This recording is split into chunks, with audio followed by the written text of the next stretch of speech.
We begin Calc BC with a brief review of limits that will take us about 2 weeks, and they'll cover limits and continuity and just refresh your memory on the different strategies that you used last year in pre-calc honors. So for this video, we're going to start with evaluating limits analytically. So if you can open up your notebook or grab a sheet of paper, this is part 1. Evaluating limits analytically.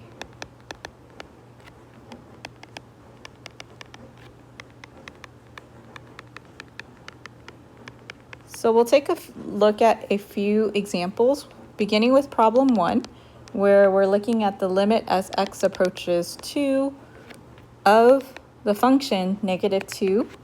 And how do we, or what strategies did we use last year to determine a problem like this? So one strategy that might come to mind is just if that is my function y equals -2, and I graph y equals -2 on an xy axis, y equals -2 is the horizontal line.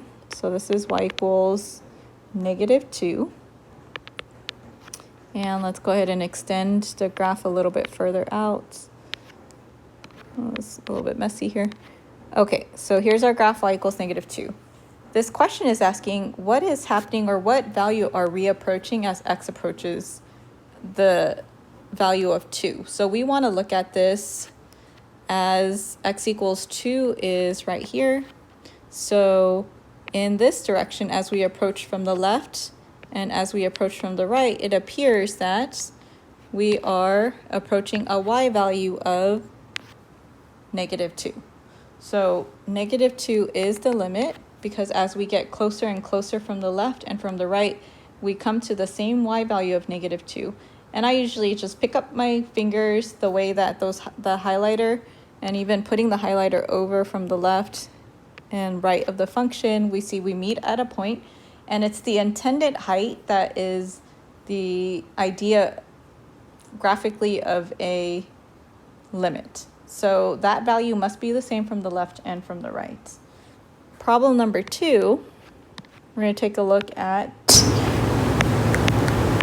limit as x approaches -1 of x squared minus x minus 2 over x plus 1. So you might remember that for as opposed to problem 1 where you can't simplify -2 the function any further, for problem number 2 you can simplify the top trinomial by factoring that. If you were to factor that either using the different strategies you learned in the previous classes like X method, box method, however you learn to factor x squared minus x minus 2, you're going to use that and get that my two factors are x minus 2 and x plus 1 over the binomial x plus 1. Then we simplify our expression for f of x further by canceling out the common factor on top and bottom. And then we're left with the limit as x approaches -1 of just x minus 2. And if you remember, the strategy with this is simplify the function as much as you can, canceling out common factors, and then re-substitute back into the resulting expression that's left over. So as x approaches -1, the limit as x approaches -1 of x minus 2 would be direct substitution of -1 into x would give us -3. And for 3, here's a challenge problem. So limit as x approaches -3 of blank. I'm going to say blank here because I want you guys to see if you can pull out from your memory what this function is. And it looks kind of funny with the double brackets there, but it was a special type of function that you did seen in either Algebra 2 Trig or pre-calc honors. So if anyone said greatest integer function or step function, you got it correct. So we're going to go ahead and use our knowledge of what this function is in order to come up with the limit as x approaches that integer value of -3. So it's called a step function because any number that you plug into that function, so let's kind of talk about this function in case you haven't seen it before in your previous classes or you don't remember at all. What happens when you plug in, so let's say this is my greatest integer function. If I was asked to substitute in 2.2, I call this function informally the round down function. And the reason is that you round the value that you plug in down to the nearest integer. So that would give us 2. So if I were to plug in, let's say, what is the greatest integer of 3.9, you might be tempted to say it's 4 because we're used to rounding using traditional rules, but this is the round down function, so the nearest integer would be 3. So graphically, if I think about, well, how is this going to play out in terms of what the function looks like on an XY scale? So let's think about, let's say if I were to plug in 0, I'd get 0. If I were to plug in 0.1, rounding down to the nearest integer would still get me 0. 0.5 would still be 0. 0.9 would still be 0. All the way up, really, 0.99, the closer and closer we get to 2, but just right before 2, or sorry, right before 1, we'd still be rounding down to 0. So scratch the 2. I meant 1. So what happens then if we get to 1? Well, we get to 1, now we round down to 1. So now at this point, we're rounding down to 1.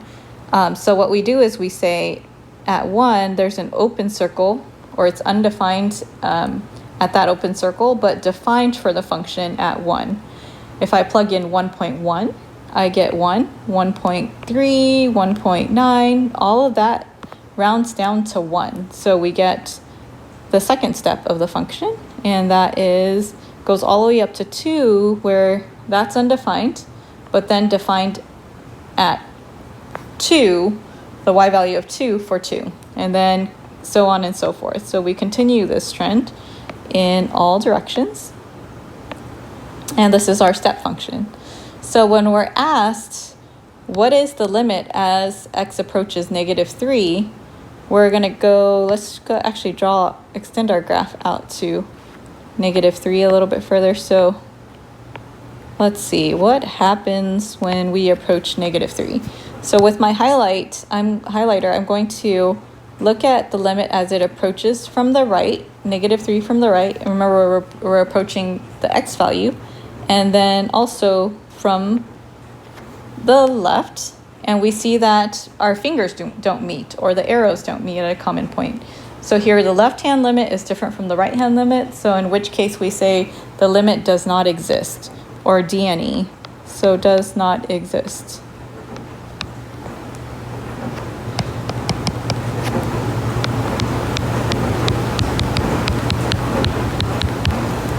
And then finally, for part 1, we're going to look at what happens when we have a rational function. So for question number 4, we'll look at what happens when the limit of the function 1 over x plus 1 minus 1/2 all over x minus 1 as x approaches 1. So remember, if the function itself can be simplified algebraically, we go ahead and simplify that algebraically. You can see that we have a function that is a complex fraction, where we have a fraction within a fraction. So what we're going to do is get rid of our fraction within a fraction by combining. Let's first combine the top two functions. So let's work on that numerator and combine those together. So I want you to go ahead and hit pause on the video and see if you can work out this problem. I'll show the solution to it and work it out after you've had a chance to enter in the answer and do your best to simplify that fraction. So remember, the strategies always are simplify and then resubstitute back in once you've simplified algebraically.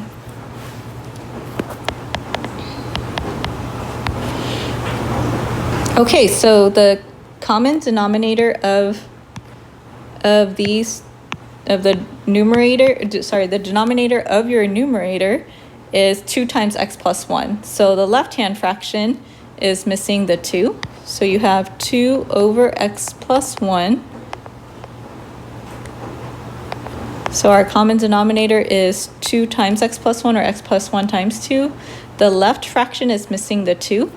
The right fraction is missing the x plus 1. So minus x plus 1. All over our common denominator of 2 times x plus 1. And that's all over your denominator of x minus 1. Then we go further and we simplify the top of our numerator. And we get 2 minus x plus 1 with the negative distributed is minus 1. So 2 minus 1 is 1. And then you have 1 minus x all over 2 times x plus 1. And so we still have it as a complex fraction all over x minus 1. If you remember simplifying fractions as keep, change, flip, you keep the top, which we have now as simplified 1 minus x over 2 times x plus 1. You change the division to multiplication, and then you flip the denominator. So that instead of x minus 1 over 1, you have 1 over x minus 1. And so you see on here, I'll highlight, you notice that the factor on top and bottom of now your simple fraction can be simplified by canceling those two out. If you remember, to flip or to factor out a -1 would then allow those two factors to be the same. So if I factor out a -1, I can cancel these. And so my simplified function that I'm trying to find the limit of now is -1 over 2 times x plus 1. And so if I do direct substitution at this point, I end up with -1/4 is the limit.